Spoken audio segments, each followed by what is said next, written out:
Hello students, good morning, good afternoon, good evening. कैसे हो आप लोग? I hope you all are doing well. आप लोग सभी बहुत अच्छे होंगे। मैं भी बता देती हूँ, मैं भी बहुत अच्छी हूँ। Hello everyone, welcome back to our channel finance career. मैं हूँ रिचा सिंघानिया और आज हम एक बहुत ही इंटरेस्टिंग टॉपिक के बारे में पढ़ने वाले हैं, वो है इंग्लिश का टॉपिक। पहले ये बता देती हूँ मैं, आज हम लोग कौन सा सब्जेक्ट स्टार्ट करेंगे। तो आज हम लोग इंग्लिश देखेंगे, ठीक है। उसमें एक टॉपिक है ईडियम एंड फ्रेजेस, ठीक है, ईडियम एंड फ्रेजेस, ठीक है, वो हम लोग पढ़ेंगे आज, ठीक है। उससे पहले before we start the class, पहले मैं आपको बता देती हूँ कि हमारे वेबसाइट में कोर्स लॉन्च किया है, जैसे कि आप लोग के डिमांड पे जीके जीएस और इंग्लिश के लिए।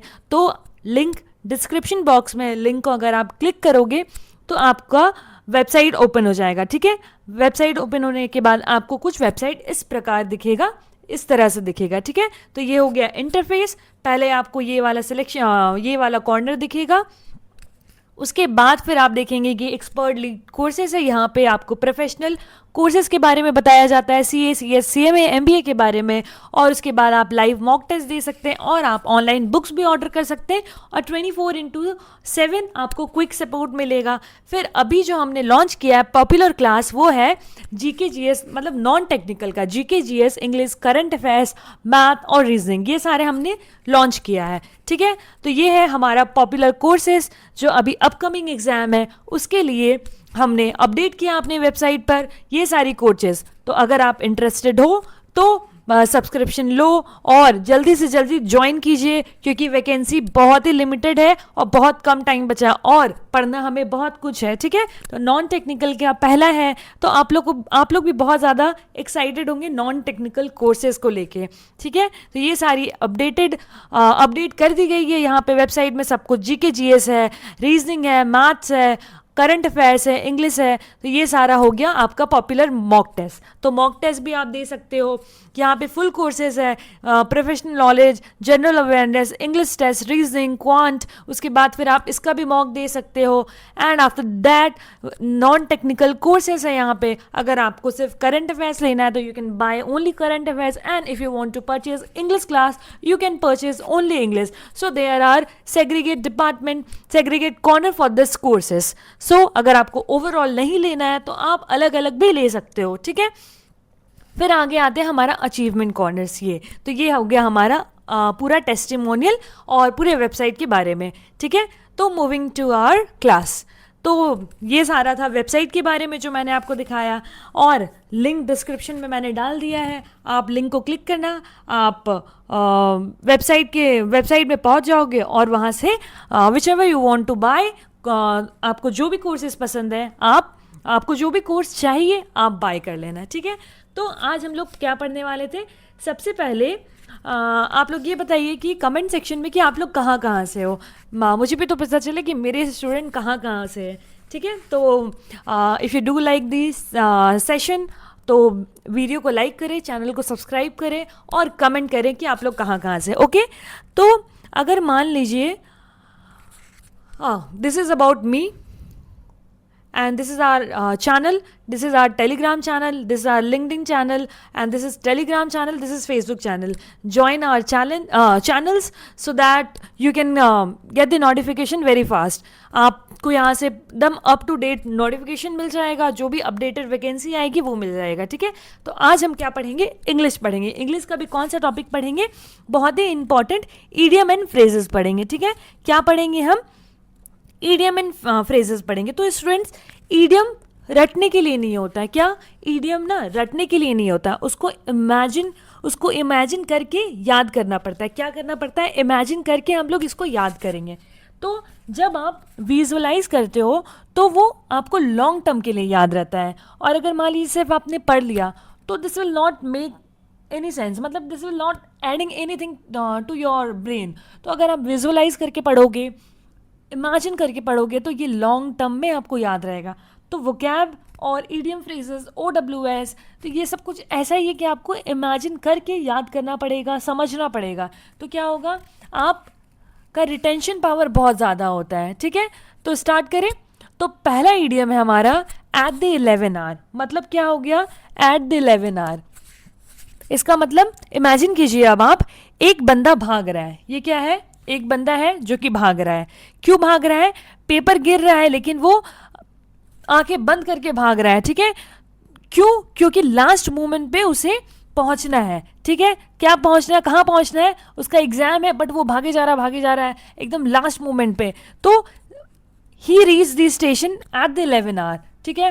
तो he reach the station at the 11 hour. होता है ना कभी कभी, मान लीजिए हम लोग को ट्रेन पकड़ना है तो बहुत एकदम लास्ट मोमेंट पे जाके स्टेशन में पहुंचते हैं। तो क्या हो गया, शी, मान लीजिए मैं अपनी एग्जाम्पल लेती हूँ, she reach the station at the 11th hour, मतलब एकदम एंड मोमेंट पे, at the very last moment, बहुत ही लास्ट मोमेंट पे, ठीक है। तो अगर मान लीजिए आप कोई रोमांटिक मूवी याद कीजिए, तो ट्रेन निकल रही है और हीरो हीरोइन लास्ट मोमेंट पे मिलते हैं, तो वो डीडीएलजे वाला सीन, तो क्या लास्ट मोमेंट में काजोल, सिमरन क्या करती है, राज का हाथ पकड़ती है और जाती है। तो लास्ट मोमेंट पे एट द 11 आवर वो पहुंचती है और राज का हाथ पकड़ती है और चली जाती है। तो Vivek made the report at the 11 hour, ये भी एक एग्जाम्पल है। Vivek made the report at the 11 hour, बहुत ही एकदम एंड मोमेंट में विवेक ने रिपोर्ट दिया अपने मैनेजर को। तो ये भी एक एग्जाम्पल। तो ऐसे याद रखना कि एट द 11 आवर, बहुत ही लास्ट मोमेंट पे, बहुत ही कम टाइम में, ठीक है। तो ये वाले इमेज याद रखना, एक बंदा भाग रहा है, पेपर गिर रहे हैं, आंखें भर रही है लेकिन वो भागते जा रहा है, क्यों, क्योंकि उसको लेट हो रहा है। तो ये है एट द 11 आवर का मीनिंग, ओके। तो ये सारे ईडियम है। अब आते हैं नेक्स्ट क्या है, बैकस्टर गॉसिप। क्या है बैकस्टर गॉसिप, टॉक अमंग सर्वेंट और अनफेयर टॉक। देखिए यहाँ बैठा है, सबको यहाँ पे बैकस्टर गॉसिप कर रहा है। तो क्या हो गया, टॉक अमंग सर्वेंट और अनफेयर टॉक। मतलब आप देखिएगा बड़े बड़े घर में क्या होता है कि जो भी सर्वेंट रहते हैं, जो भी मेड रहते हैं, वो लोग का पीछे बैकयार्ड में एक क्या बोलते हैं, बना हुआ रहता है। तो वो लोग वहीं पे बैठ के अपने जो भी मालिक है वो लोग का गॉसिप करते हैं। तो इमेजिन कीजिए सर्वेंट या फिर एम्प्लॉय का भी है, एम्प्लॉय का भी एग्जाम्पल आप इमेजिन कर सकते हैं। इमेजिन कीजिए कि सर्वेंट या एम्प्लॉयज़ पीछे बैठकर गॉसिप कर रहे हैं, ठीक है। ये क्या, मान लीजिए सर्वेंट है या फिर एम्प्लॉय बैठ के गॉसिप कर रहे हैं। तो सीक्रेट या अनफेयर गॉसिप हो रहा है, स्पेसिफिकली अबाउट बॉस। तो ये मान लीजिए बॉस है, ठीक है, उसके बारे में अनफेयर गॉसिप हो रहा है। तो back stair gossip usually involve करता है एम्प्लॉय के पर्सनल लाइफ को, ठीक है। ऑफिस में आप देखेंगे कि ऑफिस में फ्रस्ट्रेशन निकालने का सबसे बड़ा तरीका क्या होता है, गॉसिप। अगर आप और मैं, मान लीजिए मैनेजर से फ्रस्ट्रेट है, तो क्या करेंगे हम लोग, क्या करेंगे, गॉसिप करेंगे, ठीक है, बॉस के बारे में गॉसिप करेंगे। तो यही होता है यहाँ पे। तो यहाँ पे क्या है, सब कोई बैकस्टेयर बैठा है, यहाँ पे बॉस है, बॉस का चुगली कर रहा है, गॉसिप कर रहा है। तो टॉक अमंग सर्वेंट या फिर अनफेयर टॉक, इसके बारे में अननेसेसरी चीज़ें बोलना। तो इससे क्या लगता है, गॉसिप करने से माइंड सेटिस्फाई होता है उन लोग का। तो दे डू गॉसिपिंग, ठीक है। अब आते हैं नेक्स्ट ईडियम पे। नेक्स्ट यहाँ तक समझ में आ रहा है, कोई भी प्रॉब्लम हो रहा है, प्रॉब्लम होगा या फिर कहीं पे भी नहीं समझ में आएगा, कमेंट करना मेरे को कमेंट सेक्शन में, ठीक है। मैं उसको आपको कमेंट सेक्शन में बताऊंगी कि क्या है नहीं है, ओके। अब नेक्स्ट आते हैं बैड ब्लड, एनिमिटी और बिटर रिलेशन। मतलब अब आप इमेजिन करो कि गांव की दुश्मनी खून खराबा हो गया, मान लीजिए गांव की दुश्मनी खून खराबा हो गया, तो मतलब बिटर रिलेशन हो गया, दुश्मनी हो गया, ठीक है। इसी का आप एक सिनोनिम आता है, सिनोनिम है एनिमोसिटी, इसका सिनोनिम हो गया। और एक है एंटागोनिज्म, ये भी बहुत एग्जाम में पूछा जाता है, क्या, एंटागोनिज्म। तो मतलब कि there is a bad blood between Russia and Ukraine. अभी आप ईरान का भी एग्जाम्पल ले सकते हो कि दोनों में बैड ब्लड है बिटवीन ईरान एंड इजराइल। किसके बीच में, ईरान एंड इजराइल के बीच में। तो क्या है इन लोग के बीच में, बैड ब्लड।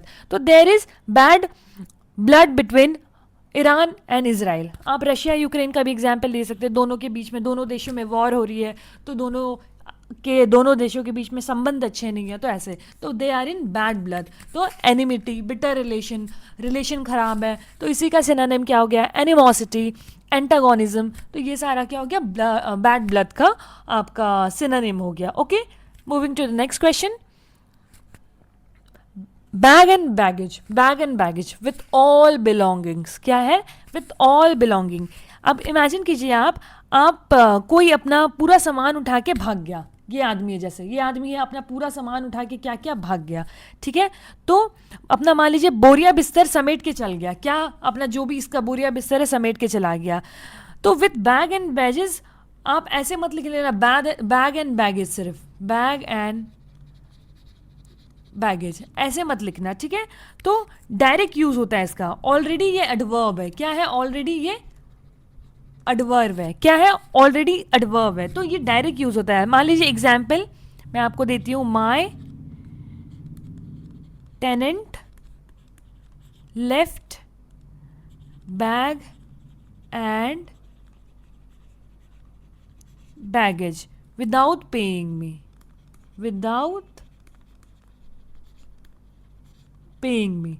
तो ठीक है, ये हो गया आपका एक क्वेश्चन हो गया। क्या बोला मैंने, बैग एंड बैगेज मतलब अपना बैग एंड बैगेज मतलब विद ऑल बिलोंगिंग, अपने सारे सामान के साथ, अपने पूरा बोरिया बिस्तर के साथ वो निकल गया। तो bag and baggage already adverb है, तो हम लोग सिर्फ बैग एंड बैगेज नहीं लिखें। तो my tenant left bag and baggage without paying me, तो अपना बोरिया बिस्तर लेके चला गया। तो ये है, आप इमेज को याद रखना और बैक स्टोरी याद रखना, आप ईडियम एंड फ्रेजेस कभी नहीं भूलोगे अपने लाइफ टाइम के लिए। और जितना आप ईडियम और फ्रेजेस ना डेली लाइफ में यूज़ करोगे, आप इससे पता चलता है कि आपका वोकैब कितना स्ट्रांग है, और इससे पता चलता है एडवांस इंग्लिश। पता है, अगर आप नॉर्मली भी यूज़ करते हो वोकैब, तो दिस शोज़ कि आपका इंग्लिश बहुत अच्छा है, तो वो आपके स्पीकिंग स्किल में भी दिखता है। ओके, तो try to use in real life situation, कहीं पे भी आप हो, ऑफिस में हो या फिर कलीग के साथ हो, फ्रेंड्स के साथ हो, तो एक दो ईडियम बोल दोगे तो लगेगा अरे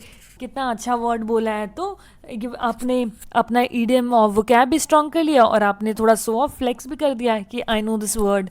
ठीक है, नेक्स्ट क्वेश्चन क्या है, बेकर्स डजन बेकर्स डजन मतलब 13 इन नंबर, 13 इन नंबर, इसका बैक स्टोरी है। पता है नॉर्मली डजन क्या होता है, 1 डजन इज इक्वल टू क्या होता है, 12 पीस ना, बट लेकिन यहाँ पे 13 है, देखिए 4 4 4 और यहाँ एक एक्स्ट्रा है, ये एक एक्स्ट्रा है, मतलब +1 है यहाँ पे, मतलब 13 इन नंबर, बेकर्स डजन 13 इन नंबर। तो इंग्लैंड में एक बेकर मतलब बेकर था, एक एक्स्ट्रा ब्रेड देता था वहाँ पनिशमेंट से बचने के लिए, क्या पनिशमेंट से बचने के लिए उसको एक एक्स्ट्रा बन देता था, तो इसीलिए वहाँ पे उसका मीनिंग आ गया 13 आइटम। तो उसका टर्म क्या हो गया, इसका मीनिंग 13 आइटम। तो एग्जाम्पल से आप समझिए कि he bought a baker's dozen of biscuit, तो 13 इन नंबर। तो ये यूरोप के इंग्लैंड में बेकर्स से एक एक्स्ट्रा ब्रेड देता था, तो पनिशमेंट से बचने के लिए, तो उस सेंस में ये ईडियम को यूज़ किया जाता है। तो ऐसे ईडियम का इजाद होता है। ठीक है, तो ये वाला ईडियम इंग्लैंड में बेकर्स के टाइम से यूज़ किया गया था। ठीक है, next is born with a silver spoon in one's mouth, to be born in rich family. जैसे ये मुकेश अंबानी, गौतम अडानी, ये लोग के घर पे जो बच्चे होंगे वो लोग क्या है कि रिच किड है, अमीरी है, तो क्या ये लोग को पता ही नहीं है, स्टार्टिंग में देखेंगे कि बोलेंगे अंबानी के घर में पैदा हुआ हूँ, तो वैसा है। तो बॉर्न रिच या फिर प्रिविलेज, क्या बोलेंगे, प्रिविलेज चाइल्ड। तो she was born with a silver spoon in her mouth. तो अगर हमको सेंटेंस बनाना होगा तो कैसे बनाएंगे, she was born with a silver spoon, मतलब चांदी की चम्मच लेके पैदा हुआ, ऐसा मीनिंग है। ठीक है, तो ये इसका मतलब, कोई भी अगर रिच फैमिली में पैदा होता है तो उसका मतलब होता है born with a silver spoon. Okay, next, moving to the next question. तो be in the driving seat, to bear all the responsibilities. Imagine कीजिए आप ड्राइव कंट्रोल कर रहे हो, ठीक है, आप ड्राइव कर रहे हो और ड्राइवर कंट्रोल में है। ठीक है, तो मीनिंग क्या हो, कंट्रोल या पावर में होना, क्या होना, कंट्रोल या पावर में होना। क्या बोला मैंने, कंट्रोल या पावर में होना। एक एग्जाम्पल से समझते हैं, मतलब अगर कोई भी कंपनी में नया सीईओ आया है तो he is in the driver seat और कंपनी बिकम प्रॉफिटेबल। तो एक नया सीईओ आया कंपनी में, क्या आया, नया सीईओ आया कंपनी में, और वो कंपनी क्या कर गई, प्रॉफिट मार्जिन देने लगी, तो वो सीईओ क्या हो गया, वो ड्राइवर सीट पे बैठा और कंपनी प्रॉफिटेबल हो गई। तो जैसे कि मान लीजिए सेंटेंस बनाते हैं, तो with the new CEO in the driver seat company became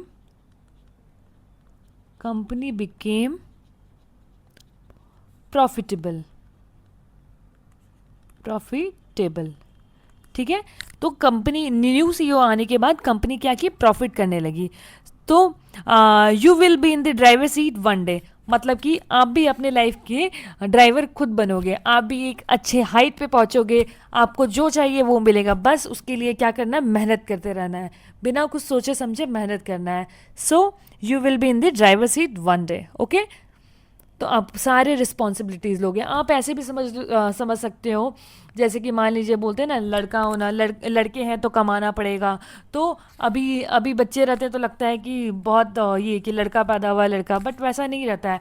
आगे जाके उनको अर्न करना पड़ता है, अगर वो अर्न नहीं करेंगे तो वो रिस्पॉन्सिबिलिटीज़ कैसे उठाएंगे। तो वो भी एक वैसे भी आप याद कर सकते हो, B in the driving seat, तो उनको ड्राइविंग सीट में होना ही पड़ेगा, वैसा है।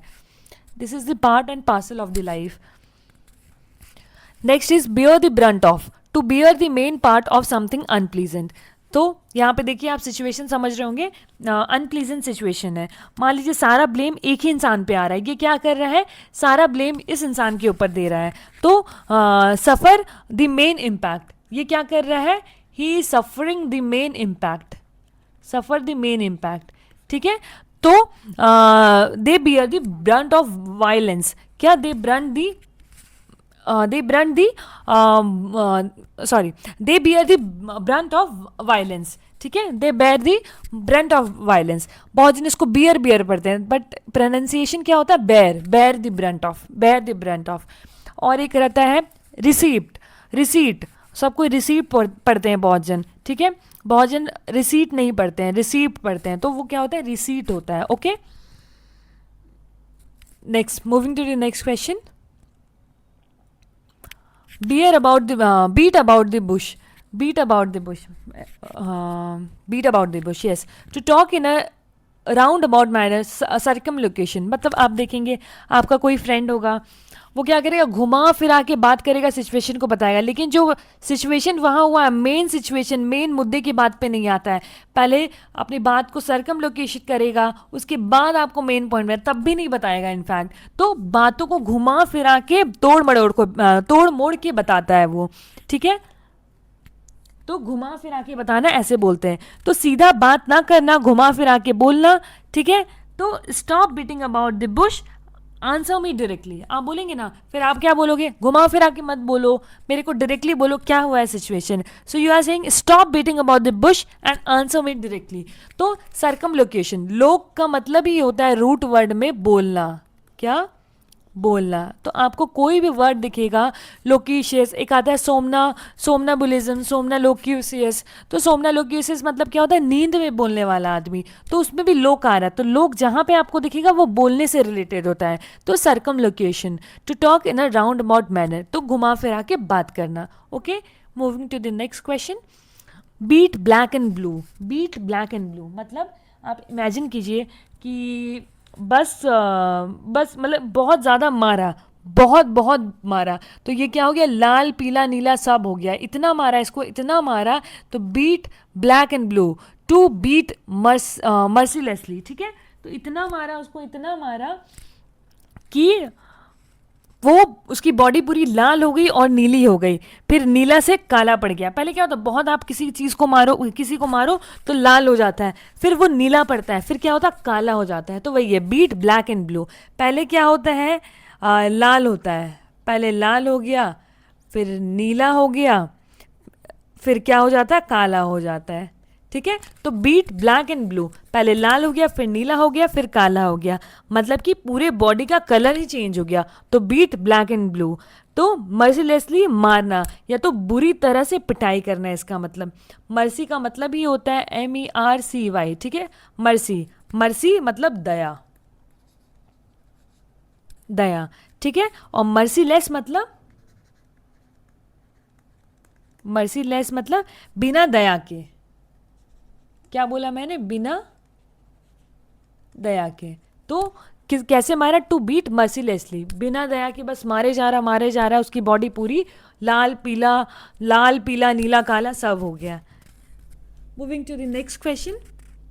तो यहाँ पे आप देख सकते हैं कि ये चोर होगा, उसको सब कोई मार रहा है। तो the thief was beaten black and blue by the crowd. इसका अगर हम सेंटेंस बनाएंगे तो क्या हो जाएगा, the thief was beaten black and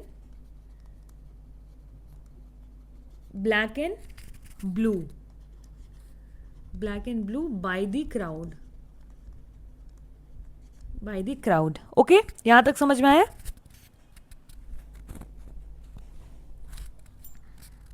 next question पे आते हैं। बीट हॉलो, क्या बोला मैंने, बीट हॉलो। तो to defeat someone easily and convincingly, किसी को एकदम इजी वे में हरा देना, किसी को बहुत इजीली और कन्विंसिंगली हरा देना। जैसे India beat opponent hollow in the final match. मान लीजिए इंडिया पाकिस्तान का मैच हो रहा है, क्या, इंडिया वर्सेस पाकिस्तान। तो इंडिया ने पाकिस्तान को हराया तो इंडिया वाले पूरे खुश होते हैं, पाकिस्तान ने भारत को हराया तो पाकिस्तान वाले खुश होते हैं, बट ऐसा होता नहीं है कभी भी, ठीक है।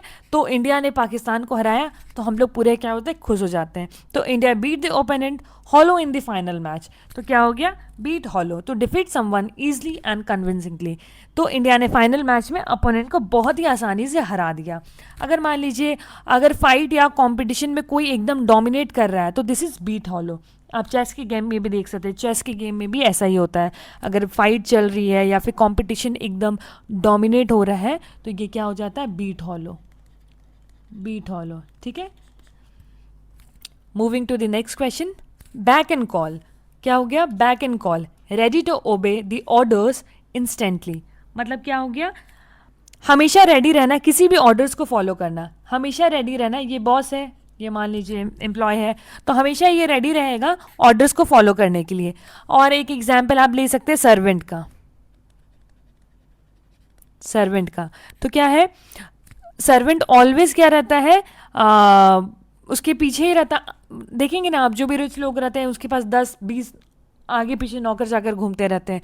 तो ये क्या, बैक एंड कॉल पे ही रहते हैं, बुलाएगा और हाजिर है, बुलाया और हाजिर है। तो the servant is always at his masters back and call, master back and call. क्या बोला मैंने sentence, the servant is always at his masters back and call. ये बैक का स्पेलिंग BECK है, BACK मत लिख दीजिएगा, ठीक है, BECK, ओके। तो जैसे ही बॉस ने बुलाया तुरंत यस सर, या तो जैसे ही उसके बॉस ने, मालिक ने बुलाया तो सर्वेंट क्या हो गए, यस सर, हाजिर है।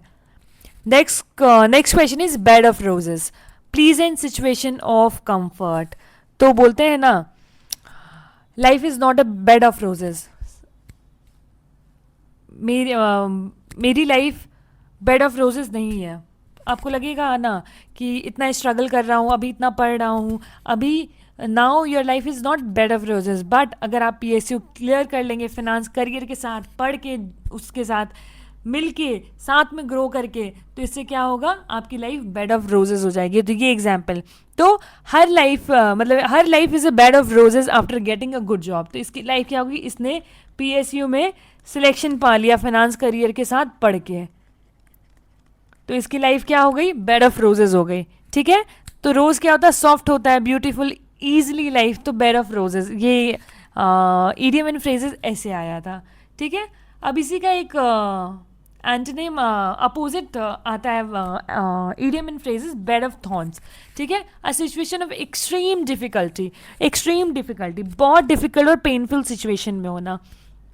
महाभारत में आपने देखा होगा भीष्म पितामह ने जब अर्जुन ने भीष्म पितामह को तीर से पूरा ये छली कर दिया था, तो ये पूरा महाभारत इन्होंने ऐसे ही देखा था। तो उत्तरायण के टाइम में इनका प्राण गया था, तो अर्जुन ने ऐसे किया था, तो बेड ऑफ थॉर्न्स, तो परफेक्ट एग्जाम्पल है ये, ठीक है। तो बहुत डिफिकल्ट और पेनफुल सिचुएशन में होना। His journey to success was not a bed of thorns, ठीक है। तो ये गलत स्टेटमेंट होगा। हिज जर्नी, एक स्टेटमेंट देती हूँ, his journey to his journey to success was a bed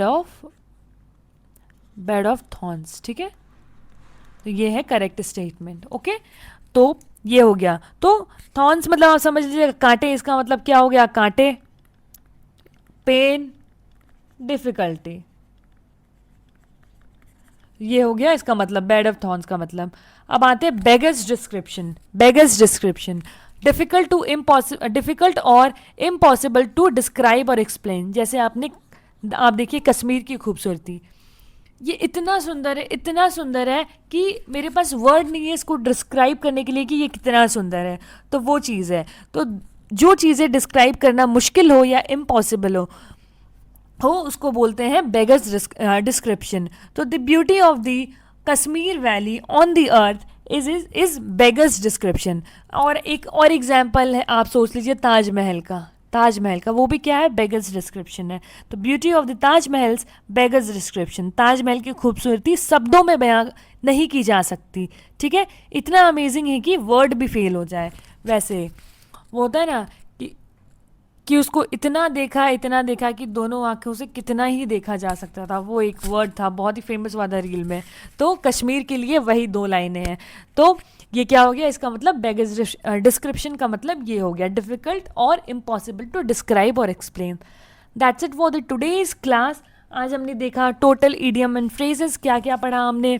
beggars description, bed of thorns, bed of roses, beck and call, beat hollow, beat black and blue, beat about the bush, and then bear the brunt of, be in the driving seat, born with a silver spoon, baker's a dozen, bag and baggage, उसके बाद bad blood, उसके बाद backstair, gossip, at the 11 eye। तो ये सारे idiom and phrases हमने आज किया with simple meaning and imagine करके हमने सीखा।